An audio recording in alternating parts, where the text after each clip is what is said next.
Hey! Hi! Hello! Welcome back to our channel Poojitha Bhupal. ఎలా ఉన్నారు అందరూ? నేను చాలా బాగున్నాను. మీరందరూ కూడా బాగుండాలి. సేఫ్‌గా ఉండాలని కోరుకుంటున్నా. సో, ఎండలైతే మామూలుగా లేవు. ఇప్పుడే చుక్కలు చూపిస్తున్నాయన్నమాట. సో, అందరూ స్టే హైడ్రేటెడ్. మంచిగా వాటర్ తీసుకుంటూ ఉండండి. కోకోనట్ వాటర్ లేదా బటర్ మిల్క్, లెమన్ జ్యూస్ ఇలా తీసుకుంటూనే ఉండండి. ఏది కుదరినప్పుడు అట్లీస్ట్ వాటర్ అయినా ఎక్కువ తీసుకుంటూ హైడ్రేటెడ్‌గా ఉండండి. ఇంకా అమ్మ వాళ్ళ ఇంటికైతే వచ్చేసాను కదా! దాని నెక్స్ట్ డే రోజు క్యాప్చర్ చేసిన వ్లాగ్ అనమాట ఇదంతా కూడాను. బిఫోర్ డే నైటే నేను కొన్ని ఆల్మండ్స్ అలానే చియా సీడ్స్ అయితే వాటర్లో వేసి ఉంచాననమాట. లేవంగానే ఇంక బ్రష్ చేసుకొని ఒక గ్లాస్ వాటర్లో చియా సీడ్స్ నానబెట్టిన వాటర్ అన్నీ వేసుకొని తాగుతున్నాననమాట. సో, ప్రెగ్నెన్సీ టైంలో చియా సీడ్స్ అసలు మనం తినచ్చా, తాగచ్చా అని డౌట్ అయితే చాలా మందికి ఉంటుంది. హ్యాపీగా తీసుకోవచ్చు అనమాట ప్రెగ్నెన్సీ టైంలో.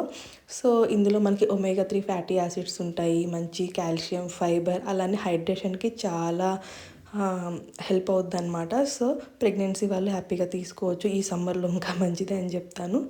ఇంకా మార్నింగ్ లేవంగానే అలా చియా సీడ్స్ వాటర్ తీసేసుకున్న ప్లెయిన్ వాటర్‌లోనే చియా సీడ్స్ యాడ్ చేసుకొని తాగేసాను. సో, అప్పుడు ఆల్మండ్స్ కూడా తినేసాననమాట. ఇంకా హోమ లేవంగానే ఇంకా అవ్వ, తాత కావాలంటుంది. అమ్మమ్మ, తాత ఎక్కడ అని అప్పుడే అడుగుతుందనమాట. ఇంకా విలేజ్ సిరీస్ కదా ఇది. విలేజ్‌లో ఇంకా అమ్మ వాళ్ళు లేవంగానే ఫస్ట్ అయితే ఇక్కడ మిల్క్ అన్నీ తీసుకోవాలి కదా! ఇంకా వచ్చేసారనమాట. హోమ లేవంగానే షూ వేసుకొని డైరెక్ట్ ఆ ప్లేస్‌కి వెళ్ళిపోతుంది. తనకు తెలుసు కదా! సో, ఇంకా లేచి అక్కడికి వెళ్ళాలి అని నాకంటే ఫాస్ట్‌గా వెళ్తుందనమాట. సర్లే నేను కొన్ని వాటర్ ఇస్తాను, సిప్పర్లు తాగు అంటే కూడా అస్సలు వినకుండా నాకంటే ఫాస్ట్‌గా పరిగెత్తు వెళ్ళిపోయింది. ఇంకా మా నాన్న ఇక్కడ కోళ్ళకి గింజలు అన్నీ వేస్తుంటే కోళ్ళ గింజలన్నీ వేస్తుంది. ఆవులకి అన్నీ పెడుతుందనమాట. గడ్డి ఇలా అన్నీ. ఒకప్పుడు తనకి అక్కడికి వెళ్ళాలంటే భయమేసేది. ఇప్పుడు లేవంగానే ఒకటే వెళ్ళిపోతదనమాట. అమ్మమ్మ, తాత కనిపించలేదంటే అక్కడ ఉంటారు అని చెప్పి, ఇంకా మా అమ్మ అయితే పాలు తీస్తున్నారనమాట. ఇంకా మార్నింగ్ లేవంగానే వాళ్ళ ఫస్ట్ డ్యూటీ అయితే ఇదే ఉంటది. హోమ లేస్తే మళ్ళీ కష్టమవుతుందని లేచి సైలెంట్‌గా వెళ్ళిపోయారనమాట. వాళ్ళు వెళ్ళిన 5 మినిట్స్‌కే హోమ లేసైతే కూర్చునేసింది. ఇంకా అక్కడికి నన్ను కూడా బలవంతం పెట్టి తీసుకెళ్ళిపోయిందనమాట. ఇంకా ఫ్రెష్‌గా పిండిన పాలతో అమ్మ ఇంకా పాలు కాంచేసి హోమాకి ఇస్తుందనమాట. సో, ఆవు దగ్గరికి వెళ్ళినప్పటి నుంచి పాలు, పాప అంటూనే ఉంటది. ఇక్కడ చూడండి. సో, ఎర్లీగా లేచేసి ఆడుతూ ఉంటది. మంచి ఆకలిగా ఉంటది. ఇంకా వెంటనే పాలైతే మంచిగా తాగేస్తుందనమాట. చల్లార్చి ఇస్తే నేను దాపాలంట. నేను గ్లాస్‌లో కొన్ని కొన్ని వేయిస్తూ ఉండాలంట. సో, ఇంక నా దగ్గరికైతే వచ్చింది. ఇంకా మార్నింగ్, నైట్ టైమ్ 2 టైమ్సే ఇస్తాను హోమాకి నేను ఇలా మిల్క్. తన చేతిలో ఉంది కదా గ్లాసు, ఆ గ్లాస్ క్వాంటిటీకే ఇస్తాననమాట. మార్నింగ్ అండ్ నైట్ పడుకునే ముందు మధ్యలో మోస్ట్‌లీ ఇవ్వను. ఎప్పుడైనా తను ఫుడ్ తినకుండా ఈవినింగ్ టైమ్స్ అడిగితే అప్పుడు ఇస్తాననమాట. ఇంకా ఎప్పుడు ఇవ్వను. ఎందుకు అంటే పాలు మంచిదే కదా కాల్షియం అని అనొచ్చు. కానీ ఇక్కడైతే మనకి ఫ్రెష్ మిల్క్ మన ఇంట్లో ఆవులు, అమ్మ వాళ్ళు ఫ్రెష్‌గా తీస్తారు. కాంచిస్తే తాగొచ్చు మంచిదే. కానీ మేము తిరుపతిలో ఉంటాం కదా! అక్కడ తీసుకునేది కూడా ఆవు పాలే అనమాట. బట్ మనం డైరెక్ట్‌గా వెళ్ళైతే చూడము. వాళ్ళు ఎలా తీస్తారు, ఏంటి అవి ఫ్రెష్‌వేనా ఇలా అని డౌట్స్‌తో నేను తనకి ఎక్కువ అలవాటు చేయలేదనమాట. సో, మార్నింగ్ నైట్ పడుకునే ముందే ఇస్తాను. ఇంకా నన్ను అడిగితే మనకి ఫ్రెష్‌గా దొరకనప్పుడు అసలు పాలు కాకుండా దానికి ఆల్టర్‌నేట్ కాల్షియం ఫుడ్ ఏదైనా తినిపించడం బెటర్ అనిపిస్తది నాకైతే. సో, పిల్లలున్నప్పుడు ఇలాంటివన్నీ థాట్స్ వస్తూ ఉంటాయన్నమాట. సో, అందుకని ఎక్కువ పాలైతే అలవాటు చేయలేదు నేను తనకి. ఇంకా మంచిగా పాలు తాగేసింది. మళ్ళీ కోళ్ళకి గింజలు వేయాలంట. మార్నింగ్ లేవంగానే వేసింది. మళ్ళీ వెయ్యాలి అని పట్టుపడుతోంది. ఇంకా వాళ్ళ తాత తీసుకొచ్చారనమాట. హోమ అడగడం ఆలస్యం. ఇంకా మా నాన్న హోమ చెప్పిందే చేస్తూ ఉంటారు. అవి ఫుల్లుగా తినేసాయి ఆల్రెడీ ఒక ట్రిప్పు. మళ్ళీ వెంటనే అంటే ఆ కోళ్ళకి కూడా కొంచెం హెవీగుందో ఏమో అస్సలు రావట్లేదు తినడానికి. హోమ మాత్రం ఆ కోళ్ళ పప్పులు, గింజలు తిన్నా తినకపోయినా నేను మాత్రం నా ఫ్లోలో వేస్తూనే ఉంటా అని వేస్తూనే ఉందనమాట. అలా 3 టైమ్స్ తెచ్చి వేసింది.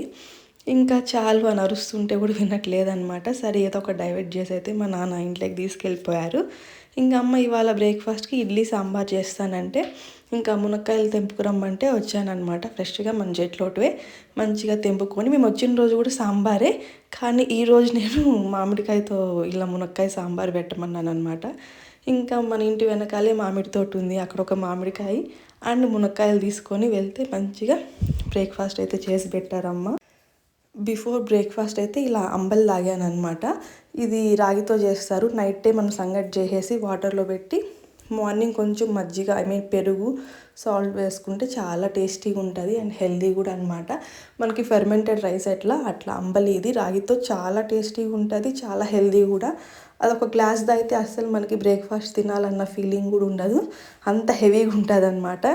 ఇంకా నేను బ్రేక్ఫాస్ట్ కొంచెం లేటు చేద్దామంటే మా అమ్మ వినట్లేదు, వేడి వేడిగా ఉన్నాయి తినే అని చెప్తే ఇంకా ఇడ్లీ సాంబార్ అనమాట. మామిడికాయ వేసి మరీ చేయించుకున్నాను. చాలా టేస్టీగా పుల్లగా ఉంది. మనకి ఏదైనా సీజన్ వచ్చేప్పుడు స్టార్టింగ్లో ఆ సీజన్ పండ్లు దొరికినప్పుడు, కాయలు దొరికినప్పుడు ఆ టేస్ట్ డిఫరెంట్ అనమాట, చాలా బాగుంటుంది. ఇంకా అలా చేయించుకున్నాను, చాలా టేస్టీగా ఉండిందనమాట. ఇంకా హోమా కూడా బ్రేక్ఫాస్ట్ ఇడ్లీ తినేసి ఫ్రెష్ అప్ అయితే అయిపోయింది. చూడండి మా పాప మంచిగా రెడీ అయ్యి బాయ్ వెళ్దాం అంటుందన్నమాట. పోయింది తాత ఎక్కడ తాత?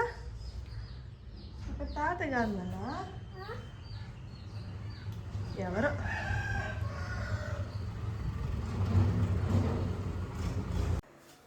బాత్ చేసుకొని మంచిగా రెడీ అయిపోయి బాయ్ వెళ్దాం అంటుందన్నమాట. తిరుపతిలో ఎక్కడికైనా బయట వెళ్ళేటప్పుడు బాయ్ వెళ్దాం దా నాన్న అంటే తన షూస్, హ్యాండ్ బ్యాగ్, స్పెట్స్ తెచ్చుకుంటుంది, గ్లాసెస్ అన్నీ. సో ఇక్కడ కూడా అలానే అన్నీ ఎత్తుకొని బాయ్ వెళ్దాం అంటుందన్నమాట. కామెడీ ఏంటి అంటే ఎక్కడికి వెళ్దాము అంటే ఆవు దగ్గరికి, అలా రెడీ అయ్యి ఆవు దగ్గరికి వెళ్ళాలంట. అలా ఉంటుంది మా హోమాతో. ఇంకా ఇదంతా ఏంటి అంటే నిన్న ఊరి నుండి వచ్చాము కదా, తెచ్చిన లగేజ్ అంతా అక్కడే పడేసాము. ఇంకా ఈ బెడ్రూమ్ మేము యూస్ చేయం కాబట్టి ఎక్కడ లగేజ్ అక్కడే ఉంది. సో నిదానంగా సర్దుకోవచ్చులే అని చెప్పి అట్లే వదిలేసామన్నమాట. నెక్స్ట్ డే కొంచెం ఫ్రీ అయ్యాక అప్పుడు అన్నీ చూస్తున్నాను అనమాట, ఏ బ్యాగ్లో ఏముంది అన్నీ సర్దుతూ ఇలా ఉన్నానన్నమాట. ఇంకా కంప్లీట్గా అన్ని బట్టలే మోస్ట్లీ ఇందాక చూపించింది. ఇవన్నీ కూడా నా medicine, dry fruits, nuts, oats ఇలా అంతా, ఈ బ్యాగ్ అంతా కూడా మా తిండే అనమాట. కొంచెం హెల్దీ ఫుడ్ అనమాట ఇదంతా కూడా. తిరుపతిలో ఉన్నా ఇంకా వేస్ట్ అయిపోద్ది. నేను వెళ్ళేది కూడా ఇంకా డెలివరీ టైం దగ్గర ఉన్నప్పుడు వెళ్తాను, ఇంకా అంతవరకు అక్కడ ఉన్న పాడైపోతాయని తీసుకువచ్చేసాను అనమాట. హోంవర్క్ కావాల్సిన థింగ్స్ అన్నీ కూడా తీసుకువచ్చేసాము. ఈ పాటీ చైర్ రివ్యూ ఇస్తూనే ఉన్న 1 మంత్ నుండి నేను. దగ్గరలోనే ఈ పాటీ చైర్ రివ్యూ అయితే పెడతాను, మంచిగా యూజ్ అవుతుంది. అందుకే అమ్మ వాళ్ళ ఇంటికి వచ్చినా దీన్ని పట్టుకొచ్చేసామన్నమాట. పిల్లలకి పాటీ ట్రైనింగ్కి మంచిగా యూజ్ అయ్యే ప్రోడక్ట్ అండి ఇది. చెప్తూనే ఉన్నా కానీ రివ్యూ ఇవ్వట్లేదని తిట్టుకోకండి, టైం కుదరట్లేదు అసలు. డెఫినెట్గా తొందరలోనే పోస్ట్ చేస్తాను. ఇంకా మా అమ్మ వాళ్ళ ఇంట్లో ఒకరోజు మార్నింగ్ అయితే విలేజ్లో మాకు ఇలా గడిచింది. Village series and village vlogs and ఈ ప్రెగ్నెన్సీ సిరీస్ వ్లాగ్స్ అన్నీ మిస్ అవ్వకుండా మీరు చూడాలి అనుకుంటే మన ఛానల్ని సబ్స్క్రైబ్ చేసుకోండి. Thank you so much for watching. మళ్ళీ నెక్స్ట్ వీడియోలో కలుద్దాం. Until then take care, bye bye. This is Pushpa Bhupal.